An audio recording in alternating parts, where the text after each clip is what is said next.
வேதாரண்யம் அருகே விபத்து, பள்ளிச்சுவரிலிருந்து மாணவர் சாவு.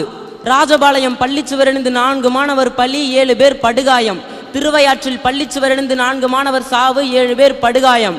ஆரணியில் மின்சாரம் பாய்ந்து LKG மாணவன் சாவு. அம்பத்தூரில் பள்ளி மாணவன் சாவு, தலைமை ஆசிரியர் கைது. சாக்கடை மணலில் சிக்கிய ஆட்டோ கவிழ்ந்து பள்ளி மாணவர் சாவு. கும்பகோணத்தில் பள்ளி தீ விபத்து, 96 குழந்தைகள் பலி. இதுக்கெல்லாம் காரணம் பேராசை, சுயநலம், அலட்சியம், அறியாம மற்றும் குறிப்பா இன்றைய கல்வி முறை.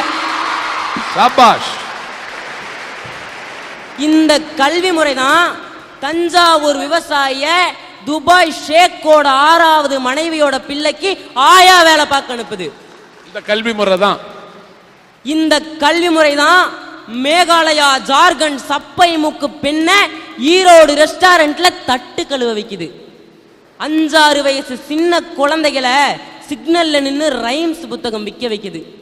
இந்த கல்வி முறை தான் உத்தரப்பிரதேச சிறுவர்களை நீலகிரி தேயிலை தொழிற்சாலைகள்ல வேலை செய்ய வைக்குது. இந்த கல்வி முறை தான் புத்தகத்தை படிக்க வேண்டிய பிஞ்சு குழந்தைகளை சிவகாசி பட்டாசு தொழிற்சாலைகள்ல வேலை செய்ய வைக்குது. இந்த கல்வி முறை தான் திருப்பூர் கம்பெனிகள்ல ஏழை குழந்தைகளை இரவு பகலா கண்ணு முழிக்க வைக்குது. உப்பு, புளி, மிளகாய போல கல்வி இன்னைக்கு கடை சரக்காயிருச்சு சார். இந்த கல்வி முறையே சரியில்லை. இந்த கல்வி முறையை பத்தி தான் உங்ககிட்ட நான் பேச வந்திருக்கேன். ஒவ்வொரு விலைக்கு தகுந்த மாதிரி வகை வகையான கல்வி உலகத்துல எந்த நாட்டிலையும் கிடையாது. காசுக்கு தகுந்த மாதிரி கல்வி. நிறைய பணம் வச்சிருக்காங்களா அவங்களுக்கு ICSE கல்வி முறை. அதை விட கொஞ்சம் கம்மியா பணம் வச்சிருக்காங்களா அவங்களுக்கு CBSE கல்வி முறை. அதை விட கொஞ்சம் கம்மியா பணம் வச்சிருக்காங்களா அவங்களுக்கு மெட்ரிகுலேஷன் கல்வி முறை. ஒண்ணுமே இல்லாத எங்க மாதிரி ஏழை குழந்தைங்க அரசு பள்ளியில ஒரு கல்வி முறையில படிக்கிறாங்க. இதுதான் சார் இன்றைய கல்வி முறை. தேவையில்லாத விஷயங்களை வெளிநாடுகள்ல இருந்து காப்பி அடிச்சு அவங்க மாதிரி ட்ரெஸ் போடுறோம், அவங்க மாதிரி பீஸா பர்கர் சாப்பிடுறோம், அவங்க மாதிரி டிஸ்கோத்தே போறோம்,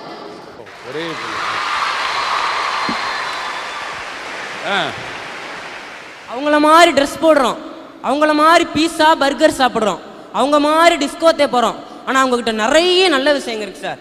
அந்த விஷயங்களை நம்ம காப்பி அடிக்கிறது இல்லை. அது என்னன்னா அங்க எல்லாத்துக்கும் ஒரே மாதிரியான சமமான கல்வி முறை தான் இருக்கு. மந்திரிகளோட குழந்தைகளா இருந்தாலும் சரி, பெரிய பணக்கார வீட்டு குழந்தைகளா இருந்தாலும் சரி, ஆடு மாடு மேய்க்கிறவங்களோட குழந்தைகளா இருந்தாலும் சரி, ஒரே கல்வி முறையில ஒரே ஸ்கூல்ல ஒன்னா உட்காந்து படிக்கிறாங்க. ஆனா நம்ம நாட்டுல மந்திரிகளோட குழந்தைகளும் பெரிய பணக்கார வீட்டு குழந்தைகளும் எங்க படிக்கிறாங்க? சாதாரண கூலி தொழிலாளி குழந்தைகளும் ஆடு மாடு மேய்க்கிறவங்களோட குழந்தைகளும் எங்க படிக்கிறாங்க? நீங்களே சொல்லுங்க சார். குழந்தைங்க கிட்ட இருக்க ஒரு ஏற்ற தாழ்வுகளையும் ஏழை பணக்காரர் என்கிற வேறுபாட்டையும் நீக்கிறதான் ஒரு கல்வி முறையோட பையன். அதுதான் அதோட வேலை. ஆனா இந்த கல்வி முறை மேலும் மேலும் ஏற்றத்தாழ்வுடைய ஒரு சமுதாயத்தை தானே சார் உருவாக்குது. சபாஷ்.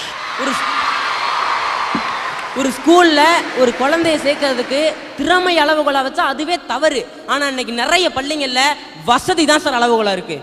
AIE 1 2 3 ரெயின் ரெயின் கோவே இது எல்லாத்தையும் காசு கொடுத்தா நம்ம வாங்குறோம். இதுக்கு பேர் கல்வியா சார்? வியாபாரம்.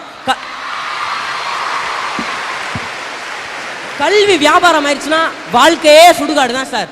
லட்சக்கணக்கில் பணம் செலவழிச்சு கோடி கணக்கில் சொத்தை வாங்கி குவிக்கிறதுக்காக குழந்தைங்களுக்கு கல்வியை கொடுக்குறீங்க. அவ்வளோ செலவழிச்சு படிக்கிறதுனால தான் அவன் படிச்சு முடிச்சோன்னே லஞ்சம், ஊழல், வரதட்சணை இதெல்லாம் செய்யறாங்க. வேறு ஃபுல்லா விஷத்தை ஏத்திடுறீங்க. அப்ப பழம் மட்டும் இனிக்குமா?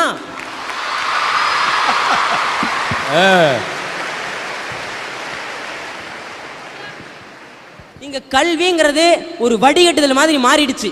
கல்வி முறையோட ஒவ்வொரு கட்டத்திலையும் நிறைய மாணவர்கள் தகுதி இல்லாதவங்க அப்படின்னு முத்திரை குத்தி வெளியே தள்ளிடுறாங்க. இவங்க எல்லாருமே என்ன மாதிரி ஏழை குழந்தைங்க.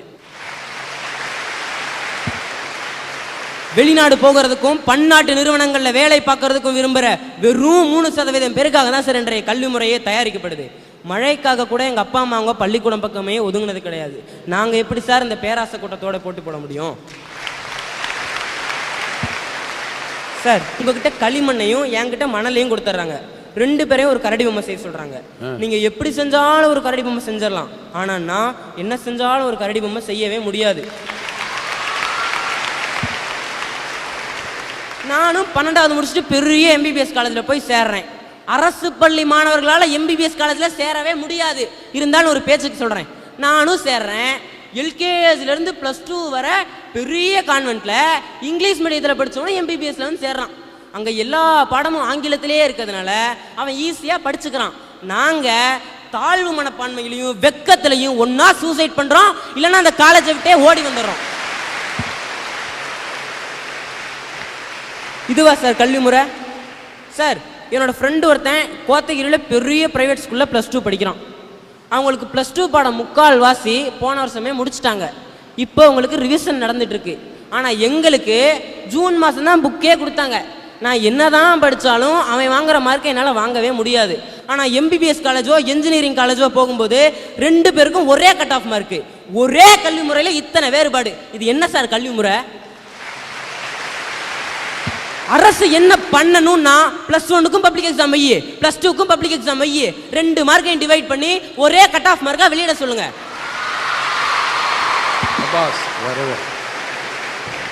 இல்லைன்னா அரசு பள்ளிகள்லையும் +2 பாடங்களை +1ல இருந்தே நடத்த சொல்லுங்க. அப்பதான் என்ன மாதிரி ஏழை குழந்தைகளுக்கும் எம்பிபிஎஸ்ல இன்ஜினியரிங்ல ஃப்ரீ சீட் கிடைக்கும்.